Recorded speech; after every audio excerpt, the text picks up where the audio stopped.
Oh, there you are, YouTube. So I think today my wife and I are going to dig into Thelma and Louise. My wife has seen this before. This will be a first time watch for me. I've seen clips and things, you know, I know the ending. I know a lot about it just because it is so ubiquitous within our culture. But for a beginning to end watch, I believe this is my first time seeing it. So I'm really excited to do so and really excited to dig into this Criterion. So let's get it started here. Tearing this off. Okay, gentle, gentle. Out of the shrink wrap. Okay, what do we got here? Clouds and a car in the American West. Right there. Oh, I feel a book in here. Let me just move that to the side. Okay, look at that. Beautiful view. And then we got the discs right here. And nothing back there. Looks to be the same there. No art on the back or anything. We're just going to do a quick little look here before we actually watch the movie. What is this, like script stuff? It looks like that. Right here. Oh, I've seen that picture before. Yep. Alright, so what is this? What do we got here? It says, it's a little right up here, 3 routes through Thelma and Louise. 3 through Thelma. How the West Was Won. Jessica Kiang? I don't know. And on Ridley Scott and Callie Corey's genre bending. Okay. And then I think that's what that is. We just got that essay there. That's awesome. Gonna make room to read that at some point. Not today, because today we're gonna be watching. So let's go upstairs and watch it. I hope these visuals aren't giving too much of the movie away.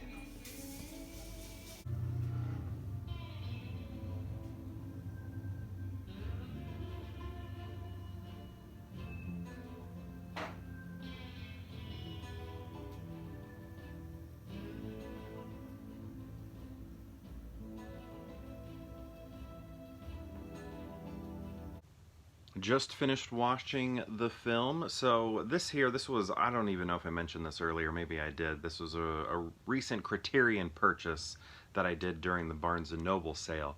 But yeah, I hadn't seen that movie, and I finally got it under my belt. Very glad to. My wife, she'd watched it once before. I guess the first thing I got a note that really stood out, and it stood out at the beginning because this is sort of what we're given at the beginning, is Hans Zimmer's score. That was fantastic. That was amazing. That was like, this is like a 90s movie, right? 91. But it has a very like 80s feel to that score, and I really, really dug that. Or, I mean, early 90s too, but that score was just fantastic. Some of Hans Zimmer's best work, but I feel like we say that about a lot of Hans Zimmer's work. Also, so things I knew about the movie beforehand, before you know, going into it. I knew Brad Pitt was in it. I knew this was like his earliest or one of his earliest roles ever. And I think in my mind, I thought his part was going to be a little bit smaller, because I just sort of assumed if it's your first role, near your first role, maybe it's, you know, the equivalent to like cameo type screen time, or, you know, a little bit more than that. Basically, he got around what I was expecting, but maybe a little bit more screen time than I thought. Man, he's so young in it. He's just like a little kid. Also, what else did I know about it going in? I didn't know Harvey Keitel was in it. When his name popped up on screen, I was like, oh, had no clue. But it felt very similar to National Treasure in that sense. The way he's following them around, just like he's doing in National Treasure with Nick Cage. So that was kind of fun to think about those parallels, and wondering if Disney had that in mind when they hired him for National Treasure. that was, I don't know, that's where my mind went anyway. Other things, I didn't know Shooter McGavin was in it.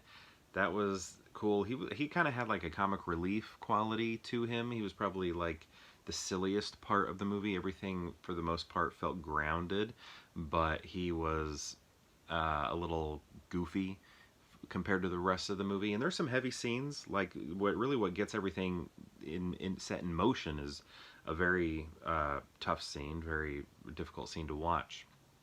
But he adds, I guess, a sense of comic relief to everything that's going on. Thelma and Louise, though, the two of them are funny as well. They have, their moments of um, like deeper moments and, moments where they're sort of, uh, you can see like the traumatic experiences they've had sort of coursing through them. But also, again, very very humorous in a lot of ways. So I guess spoilerish stuff here, the ending, but I feel like everybody knows the ending. I knew the ending, just because this movie, again, it's everywhere. You just know about it even if you hadn't seen it. Um, I guess I thought, it worked. I do think there should have been one extra shot in there, maybe from a different point of view, to watch the car from maybe a side view or something right before it went off of the cliff. I think I just felt like everything was a little too rapid fire, and we were missing a shot that I wanted to see. That I sort of always envisioned in the movie. So I guess that's me bringing my own baggage to the movie, because I expected to see a shot a specific way, something that I invented in my own head.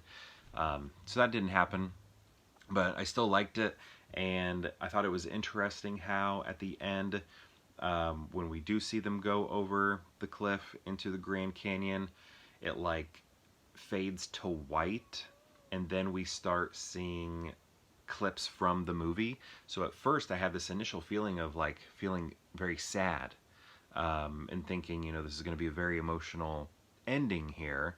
But then they throw in those clips at the very end that we saw from earlier in the film, where they're having a good time and they're happy and everything. And it just sort of, it took that sadness away really, really quickly, which I thought was interesting. And maybe that was the aim, just to be like, this is not fully tragic here. Look at how much fun they had right there at the end, and they had tough lives that they weren't necessarily satisfied with. And actually, that goes to remind me, in the booklet here inside the Criterion, there was a part that I found from the screenwriter that caught my eye. Some of her handwritten notes here. So these are the notes, and up here on this lined paper, right here, it says, screenplay idea. Two women go on a crime spree. They're leaving town, both leaving behind their jobs and families. They kill a guy, rob a store, get hooked up with a young man, and kill themselves. Live forever. I thought that was interesting. They kill themselves, yet they live forever.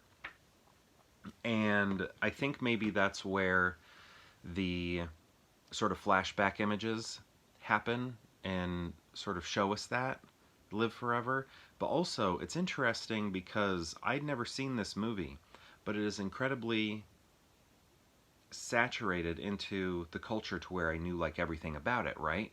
So in a sense, this movie is doing what the mission of that screenplay idea was doing, trying to have them live forever. And I feel like they did that.